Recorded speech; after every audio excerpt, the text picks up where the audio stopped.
majina naitwa Pabion OG. Wananijua zaidi wanapenda kuniita Pabion the Winner.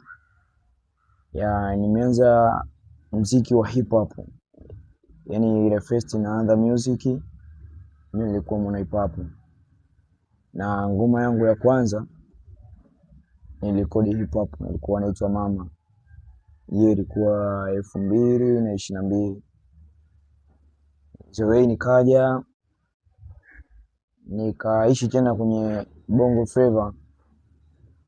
Bongo Flava pale nikatoa ngoma 3.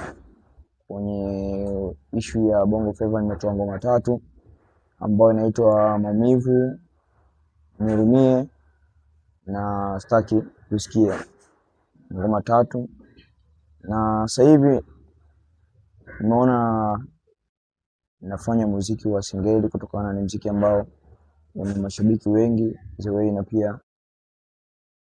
na pia singeli sasa imebadilika. Zamani singeli kuonekana kama ni muziki wa kihuni, lakini sasa hivi singeli hata wasanii wenyewe wa Bongo Flava, wasanii wakubwa wanafanya muziki wa singeli. So muziki wa singeli umebadilika sana. Okay. Kwa mara ya kwanza unaingia katika muziki wa hip hop, ni msanii gani ambaye alikushawishi kuingia katika muziki wa hip hop, lakini pia ni nani ambaye au ni kitu gani kilichokupelekea kuhama muziki wa hip hop ukaja katika muziki wa singeli, muziki ambao sasa hivi uko una hit zaidi? Msanii ambaye alinivutia kufanya hip hop, katika msanii hip hop ambaye alikuwa namkubali alikuwa ni Ankila Msodoki. Msodoki ni msanii ambaye alikuwa namkubali sana, lakini kitu ambacho kimepelekea na mimi kuachana na muziki wa hip hop, blaza Wizi ashaye kunishauri, anakuambia ili hip hop ufanye hip hop, ufanye kitu cha tofauti, au kitu chochote kile uweze kuteka mashabiki, uje na kitu tofauti. Sasa mimi mwenyewe katika upande wa hip hop nilikuwa namkubali sana Msodoki Ankila. Katika uandishi wangu nilikuwa kuna tone zake, so ndio kitu ambacho kilichonipelekea kwamba kuacha hip hop. Kwa hiyo hata nikijaribu kubadilika kwenye issue hip hop, kuimba tofauti ambao na yeye, inakuwa inashindikana. Ndio kitu ambacho kilichonipelekea ni aache muziki wa hip hop. Turudi katika muziki wa singeli sasa.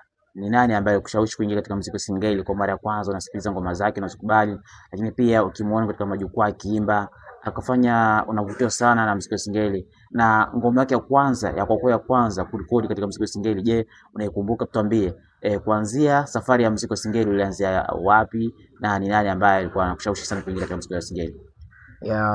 Muziki wa singeli, cha kwanza kitu ambacho kilichonishawishi kuona muziki wa singeli una maudhui kama ya Bongo Flava. Sasa ukiangalia singeli ya sasa na singeli ya zamani ni tofauti kabisa. Kutokana nini? Sasa hivi maudhui ya kwenye singeli hapo kama Bongo Flava. Ukiangalia singeli za zamani ilikuwa mwisho mtu anapaisha watu zaidi ya 10, lakini sasa hivi wewe unakuta kama jingo tu ya producer na saimu ambayo inamtambulisha msanii. Kwa hiyo ni hatua kubwa. Kwa hiyo katika hilo ni kitu ambacho kimenivutia sana, the way kwamba singeli ambao unaweza kuifanya kama Bongo Flava na watu wakitikia wakakubali kitu ambacho naimba. Na singeli yangu ya kwanza kuitoa katika kizazi hiki cha sasa, singeli ya sasa, mimi mwenyewe napenda kuziita singeli baibuda. Ni ngoma yangu moja inaitwa Chanzo.